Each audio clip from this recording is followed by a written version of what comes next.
మార్పు పేరుతో, ఇందిరమ్మ పాలన పేరుతో, ప్రజాపాలన పేరుతో 50 మంది సమాజాన్ని మోసం చేస్తున్నటువంటి ఈ కాంగ్రెస్ పార్టీకి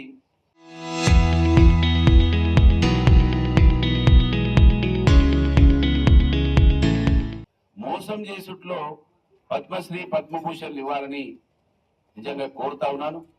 ఒకరా ఇద్దరా గ్రామంలో ఉన్న కాంగ్రెస్ పార్టీ కార్యకర్త కానుండి మొదలు పెడితే ముఖ్యమంత్రి వరకు, రాహుల్ గాంధీ వరకు. రాహుల్ గాంధీ అయితే ఇవాళ కూడా ఈ రాష్ట్రంలో 2500 రూపాయలు ఆడవాళ్ళకి వేయకుండా కూడా 2500 అకౌంట్లలో వేసినామని చెప్పిండు.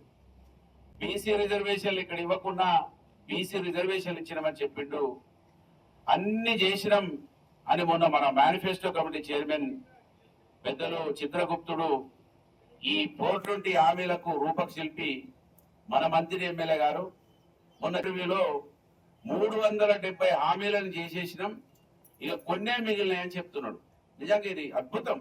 అంటే మనకు కనబడుతున్నా వినబడుతున్నా వాళ్ళు అబద్ధాలు ఆడడంలో మాత్రం మాత్రం వెనుకడుగు వేయడం లేదు, ఆలోచించడం లేదు. లీడర్ గా ఉన్న బట్టి విక్రమార్క గారు పాదయాత్రలో మీకు హామీ ఇచ్చిండు.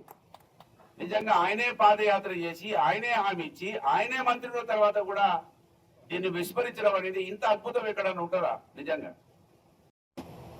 ఒకే వృత్తిలో ఉన్నటువంటి ఉద్యోగస్తులకు ఒకే విధానం ఉండాలని ఏదైతే కోరుతున్నారో, ఇవాళ రిటైర్మెంట్ వరకు వచ్చినా కూడా ఇంకా మరి వారి సమస్యలు పరిష్కారం కాకుండా ఉన్నాయో వాటిని పూర్తి చేయడానికి కోసం ఆ రోజు కేసీఆర్ గారి ప్రభుత్వం ఏర్పడకన్నా ముందు, కేసీఆర్ గారు రాకముందు కరెంటు వాళ్ళని ఏ విధంగా మరి తిరస్కరించుకునేదో మనం అందరం చూసినాం. విధించే వరకు తీసుకొచ్చిండు కేసీఆర్ గారు. కరెంటు డిపార్ట్మెంట్ లో పనిచేస్తున్నటువంటి ప్రతి ఒక్కరూ గౌరవించబడ్డారు. ఏదైతే ఇవాళ మళ్ళీ అదే పాత పద్ధతులు తీసుకొచ్చారు. మార్పు, ఇందిరమ్మ పాలన అంటే చీకటి పాలన, ఇందిరమ్మ పాలన అంటే మోస పాలన, ఇందిరమ్మ పాలన అంటే దగా పాలన. డివిజన్ నుంచి ఏదైతే ఆర్టిసన్ ఎంప్లాయీస్ ఉన్నారో వారి యొక్క న్యాయపరమైన కోరికలు ఉండొచ్చు, ఒకటేబద్ధమైనటువంటి కోరికలను కాంగ్రెస్ పార్టీ వెంటనే స్పందించి సమస్యలకు పరిష్కారం చేయాలని, పరిష్కారం చూపించాలని, మీరు ఏదైతే ఇవాళ 10వ రోజుకు వచ్చినటువంటి మీ సమ్మె ఇవాళ పూర్తి కావాలని ఆకాంక్షిస్తున్నా.